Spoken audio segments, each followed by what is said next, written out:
The Chinese and the narratives of the mouthpiece of the Chinese in the Philippines are there now in the Senate. Nandyan si Bato de la Rosa, nandyan si Bongo, at nandyan pa mga kasama nila. Puta ng China yan! Upang Puta ng China! Patantigin na! Nila doon kay Pangulong Estrada. Si Pangulong Estrada po, bakit napatalsik? Dahil naglagay siya ng barko sa ating jurisdiction sa Ayungin Shoal. Yung mga senador na yan, mga senador na panira sa presidente, BBM, lumayas kayo dyan. Wala kayong utang. Mga bobo. Nilin lang sa mga sinasabi nila, the narratives of the Chinese and the narratives of the mouthpiece of the Chinese in the Philippines are there now in the Senate. Nandyan si Bato de la Rosa, nandyan si Bongo, at nandyan pa mga kasama nila. Puta ng China yan! Upang Puta ng China! Patantigin na! Kami ay supporter BBM mula nung nag-umpisa pa po si BBM. Mula noon hanggang ngayon, hindi katulad ni Maharlika, hanggang doon lang siya. Tayo ay hanggang dulo! Ayan. So, eto po ang aking mensahe. So, justice or hustisya. Ang droga ay illegal, masama at bawal. Ang droga ay nakakasira ng buhay. Ang droga ay walang magandang idudulot sa atin. Sa kalusugan, kaya no to drugs. Tama! Noong 2016, sa Duterte administrasyon, nag-umpisa ang droga, drugs on war ni President Duterte. Ako'y natutuwa dahil sa kanyang panukala na maibsan ang droga dito sa Pilipinas. Subalit, ngunit naging malagim sa mga taong namatay na pinaghinalaan, namatay na walang hustisya, walang search of warrant, sila ay pinatay ng ganon-ganon lamang. Kaya almost nasa 6,000 katao ang namatay sa EJK, extrajudicial killings. Ito lahat ay walang hustisya. Mahal namin Presidente, BBM, ang nais namin ay hustisya! Hustisya! Hustisya! Kaya justice for all the victims. Let the ICC investigate for the EJK po. Attention! We need you! ICC! ICC! ICC! Yun po. Ano po? Ayun. Kaya ngayon, ang sigaw ng bayan ay ICC! ICC! Papasukin na! Papasukin na ang ICC! Papasukin na ang ICC! Yun lang po at maraming salamat!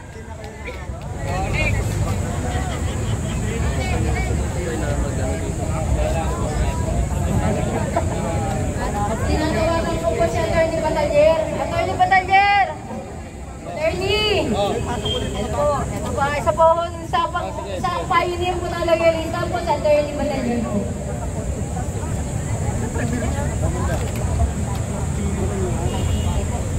magandang umaga po sa inyong lahat, mga kaloyalista. Yes! Magandang umaga rin.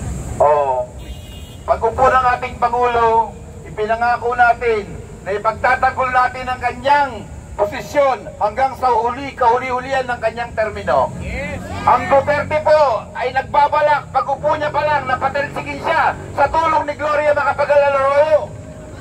Alam naman ho natin ang kanilang gustong gawin. Patalsigin ng Pangulo para makaupo ulit ang mga Duterte. Tandaan po natin, ang formula ay ginawa na nila doon kay Pangulong Estrada.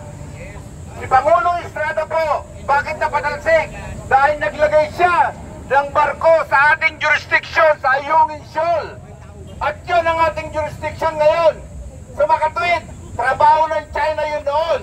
Kung iisipin natin, ang nagtatrabaho ngayon, ang pro China sa pangunguna ng pamilya Duterte at ng kanilang mga alay. Mga kababayan ko, mga kaloyalista ko, nagsasalita po ang lahat. Wala daw jurisdiction ng ICC sa atin. Sinasabi lang yan ng ating Pangulo bilang paggalang sa ating mga hukuman, sa ating mga prosecution. Pero ang katotohanan po, ang jurisdiction ng ICC ay niresolba na ng Supreme Court. Sinabi na ng Supreme Court ng ICC ay may jurisdiction sa Pilipinas dahil ang mga katarantaduhan, ang mga pagpatay, ang EJK at mga pang-aabuso ng mga kapulisan at ng mga may kapangyarihan noong panahon ni Duterte ay nangyari habang tayo ay membro ng ICC. Ipakulong na yan! Ipakulong na yan! Tandaan po natin, ang unang pumirma sa ICC upang tayo maging membro dyan ay ang ating Pangulong Marcos nung siya ay senador pa lang. Kaya wag po tayong palililang sa mga sinasabi nila. The narratives of the Chinese and the narratives of the mouthpiece of the Chinese in the Philippines are there now in the Senate. Nandyan si Bato de la Rosa, nandyan si Bongo, at nandyan pa mga kasamaan nila. Puta ng China yan! Upang Puta ng China! Patansigin na! mga kasamaan ko, ito pong ating pagrarally ay hindi ho ito hipokrituan. Meron ho tayong permit dito at wala ho tayong organisado para sa atin. Tayo nagpunta-punta lamang dito sa tulong po ng walang bayad. Yes! Walang bayad! In behalf of MBBP, Movement for Building Better Philippines, nandito po ako ngayon. Kasama ko yung mga kasamahan namin mula sa Makati, mula sa aming mga pamunuan. Mga kasamahan ko, tayo po ay nagtitipon-tipon ngayon upang ipakita sa kanila na ang pro-Marcos, na ang loyalista ay hindi papayag, hindi matutulog. Babantayan natin ang ating Pangulo. Ipagtatanggol natin hanggang sa huli. Duterte! Duterte! Ipakulong na yan! Ipakulong na yan! Ipakulong na yan! Sa kanilang mga prayer rally po, mga kasamahan ko, nakikita nyo naman, ito ay taliwas sa ating mga sosyal, pangkaunlaran at panglipunang mga adikain. Ang prayer rally po ay ginagawa nilang murahan. Imagine, accusing the president of this word bangag. Eh sila mukhang mga bangag, di ba? Duterte! Duterte! Nagpepenta din! Matagal pa ho tayo magsasama. Simula pa lamang ito. Tandaan ninyo, dito sa Senado, dito nagsisimula ang samahan ng mga loyalista pagkasanggol sa presidente. At sa Mayo 17 po, iniimbitahan kayo lahat. Papatalsigin natin ang dapat patalsigin. Ngunit ang presidente, mananatili. Mabuhay si Marcos! Mabuhay ang bagong Pilipinas!